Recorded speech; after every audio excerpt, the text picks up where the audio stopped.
What is an abortion? An abortion is a termination of a pregnancy after, accompanied by, resulting in, or closely followed by the death of the embryo or fetus. This is the accepted definition, but for us it is more important to focus on the Catholic definition. The Catholic Church defines it as the loss of a fetal life. When does life start?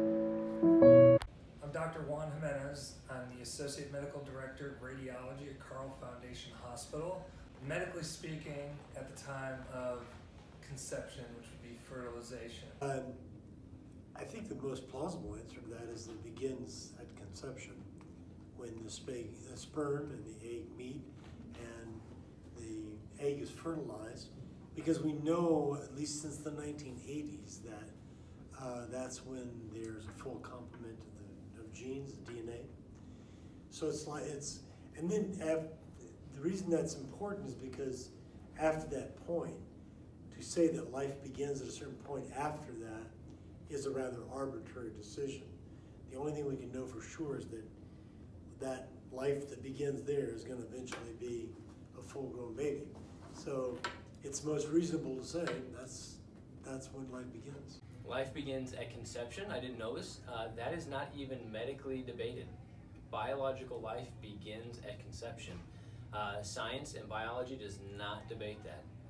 In Roe v. Wade, back in the 70s, they showed that so successfully, they then changed the conversation to, well, what then when's a person? When do you become a person?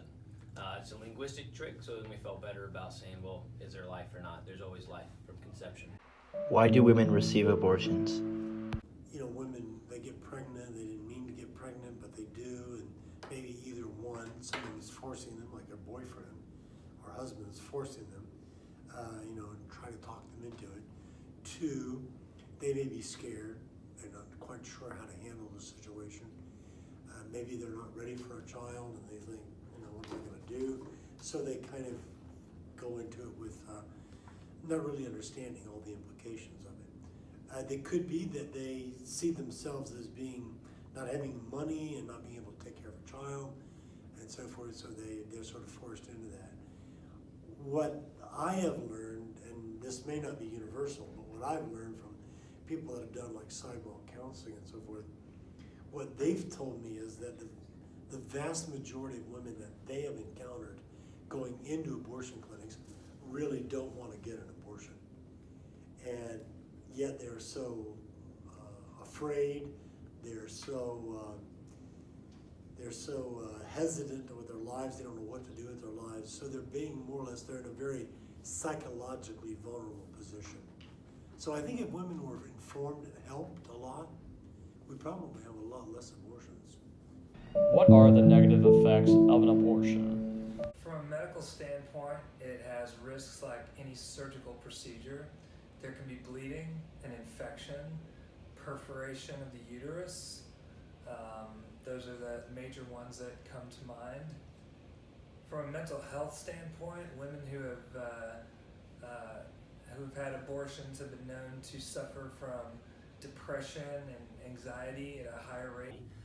Emotionally, we don't often think about it, but even for the men, it's a very jarring experience for a male.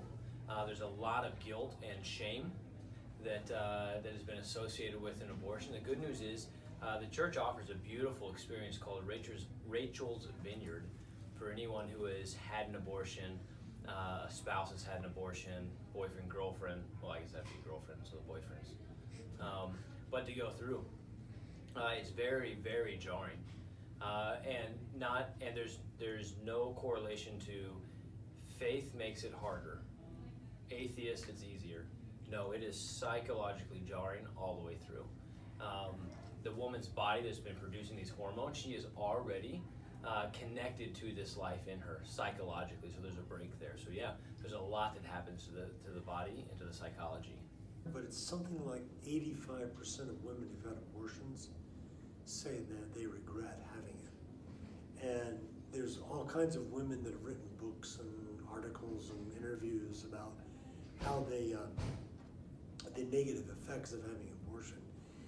And one can imagine that because although it's hard for us as men to imagine it because the experience a woman has in carrying a child is so unique, nevertheless, we can listen to what they say, and like in my wife and my daughter's cases, it's clear that there's such an intimate tie that the woman feels with her child that clearly the loss of that child is going to inevitably have some kind of effect.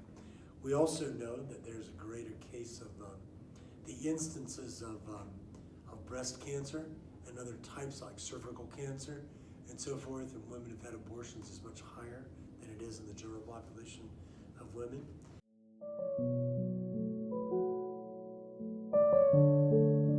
So the teaching is that it's wrong, and there's never an occasion where we can willfully choose the death of another. Even if there's great suffering on our part, even if there's hardship, even if we're surprised, simply because the child it has a right. It has a right to life, just like none of us chose to be here. Our parents are the ones that brought us here. So there's an intrinsic right outside of us. Pope Francis preaches that abortion is very wrong, and we as Catholics should be doing more to help the pro-life cause. Based on what Pope Francis said, what can we as Catholics do to help stop abortion? What can be done to help? So this might sound odd, but for high schoolers, the best thing we can do, live chaste lives. That's simple. Babies come one way. Well, yeah, one way. We'll leave it at that. They come one way. And so if we're living chaste lives, babies aren't going to happen. You don't sneeze and get pregnant. There's something that has to happen. Secondly, the more that we honor the dignity of the people around us, the more we start to realize, there's a dignity about us that we don't have on our own. And so I'm going to respect the dignity of all human life. So just a common kindness and respectfulness for each other. Well, perhaps the most important thing is to stand behind women who are pregnant and without any means to help them. And again, this has worked beautifully in a number of places. We know that the number of abortion clinics is gradually declining because people have been out there helping women to encourage them, carry your baby to term. If you can't take care of the baby, we'll get an adoption. We'll do something to help you with this, but don't take the life of your child. Another thing that we can and should do is try to bring cases to the Supreme Court to force this issue back to the states. Here are some of the abortion statistics for the United States. In 2014, 652,639 legal induced abortions were reported to the CDC from 49 reporting areas. The abortion rate for 2014 was 12.1 abortions per 1,000 women aged 15 to 44 years, and the abortion ratio was 186 abortions per 1,000 live births. 45% of all pregnancies among U.S. women in 2011 were unintended, and about 4 in 10 of these were terminated by abortion. The total number of abortions in the United States from 1973 to 2013 is over 56.5 million. There are 219 abortions per 1,000 live births, and the abortions per year in the United States alone are 1.058 million. That's 2,899 abortions per day, 120 abortions per hour, and 1 abortion every 30 seconds. Roe v. Wade was a landmark decision by the U.S. Supreme Court that declared a pregnant woman is entitled to have an abortion until the end of the first trimester of pregnancy without any interference by the state. This was a monumental event in our nation's political history. It produced 2 camps, pro-life and pro-choice. This decision helped popularize 2 movements as we know them today.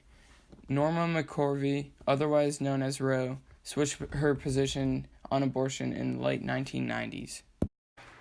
1 year after Roe v. Wade, on January 22, 1974, thousands of pro-lifers participated in the first March for Life to stand up for the unborn. An inspiring rally was held as members of Congress announced pro-life legislation and expressed their support for the pro-life cause. The program concluded with the Circle of Life march around the Capitol, followed by participants lobbying their members of Congress. Each year since then, hundreds of thousands of people have made the trip to Washington, D.C. to march for the rights of those not born. It's the biggest pro-life protest in the world.